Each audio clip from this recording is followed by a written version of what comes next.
అందరికీ వందనాలు. యోహాను రాసిన ప్రకటన గ్రంథం 2వ అధ్యాయం. ఎఫెసులో ఉన్న సంఘపు దూతకు ఇలాగు వ్రాయుము.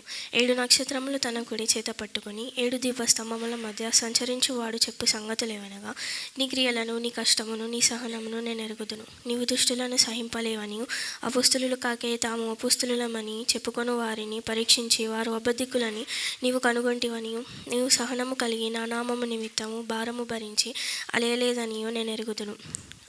అయితే మొదట నుండి నీకుండిన ప్రేమను నీవు వదిలితివని నేను నీ మీద తప్పు ఒకటి మోపవలసి ఉన్నది.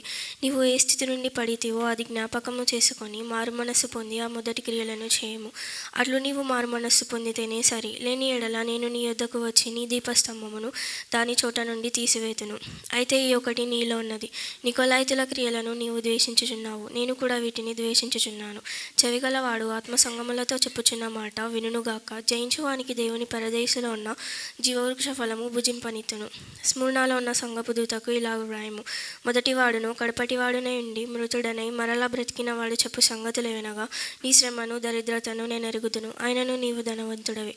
తాము యూదులమని చెప్పుకొనొచ్చు యూదులు కాక సాతాను సమాజపు వారి వలన నీకు కలుగు దూషణ నేను ఎరుగుదును. నీవు పొందబోవు శ్రమలకు భయపడకము.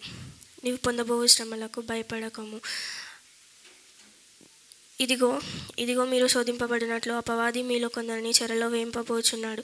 10 దినములు శ్రమ కలుగును, మరణము వరకు నమ్మకముగా నుండుము. సంఘములతో ఆత్మ చెప్పుచున్న మాట చెవిగలవాడు వినుగాక. జయించువాడు రెండవ మరణం వలన ఏ హాని చెందడు. పెరిగేములో ఉన్న సంఘపు దూతకు ఇలాగు వ్రాయుము. వాడి అయిన 2 అంచులు గల ఖడ్గము గలవాడు చెప్పు సంగతులేవనగా, సాతాను సింహాసనమున్న స్థలములలో నీవు కాపురమున్నావని నేను ఎరుగుదును. మరియు సాతాను కాపురమున్న ఆ స్థలములలో నా యందు విశ్వాసి అయ్యుండి నన్ను గూర్చి సాక్షి అయిన అంతిపా అనువాడు మీ మధ్యను చంపబడిన దినములలో నీవు నా నామము గట్టిగా చేపట్టి నా యందలి విశ్వాసమును విసర్జింపలేదని నేను ఎరుగుదును. అయినను నీ మీద నేను కొన్ని తప్పిదములు మోపవలసి ఉన్నవి. అవేవనగా, విగ్రహములకు బలి ఇచ్చిన వాటిని తినునట్లును, జారత్వము చేయునట్లును ఇశ్రాయేలీయులకు ఉరియొడ్డుమని బాలాకు నాకు నేర్పిన బిలాము బోధన అనుసరించువారును నీలో ఉన్నారు.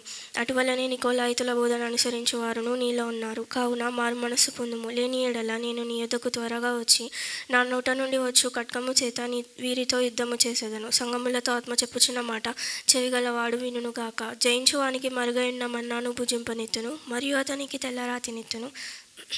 ఆ రాతి మీద చెక్కబడిన ఒక కొత్త పేరుండును, పొందినవానికి గాని అది మరి ఎవనికి తెలియదు. థియతైరాలో ఉన్న సంఘపు దూతకు ఇలాగు వ్రాయము. అగ్నిజ్వాల వంటి కన్నులను, అపరంజిని పోలిన పాదములను గల దేవుని కుమారుడు చెప్పు సంగతులేవనగా, నీ క్రియలను, నీ ప్రేమను, నీ విశ్వాసమును, నీ పరిచర్యను, నీ సహనమును నేను ఎరుగుదును. నీ మొదటి క్రియల కన్నా నీ కడపటి క్రియలు మరి ఎక్కువైనవని నేను ఎరుగుదును. అయినను నీ మీద తప్పు ఒకటి నేను మోపవలసి ఉన్నది. ఏమనగా, తాను ప్రవక్తినని చెప్పుకొనుచున్న యెజబెలను స్త్రీని నీవు ఉండనిచ్చుచున్నావు. జారత్వము చేయుటకును, విగ్రహములకు బలి ఇచ్చిన వాటిని తినుటకును అది నా దాసులకు బోధించుచు వారిని మోసపరచుచున్నది.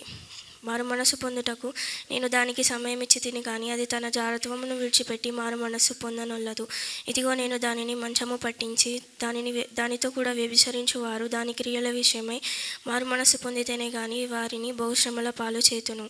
దాని పిల్లలను నిశ్చయముగా చంపెదను. అందువలన అంతరింద్రియములను హృదయములను పరీక్షించువాడును నేనే అని సంఘములన్నీ తెలుసుకొనును.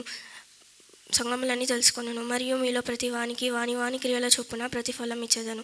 అయితే థియతైరాలో కడమవారైన మీతో అనగా, ఈ బోధను అంగీకరింపక సాతాను ఒక గూఢమైన సంగతులను ఎరుగమని చెప్పుకొను వారందరితో నేను చెప్పుచున్నదేమనగా, మీపైని మరి ఏ భారమును పెట్టను.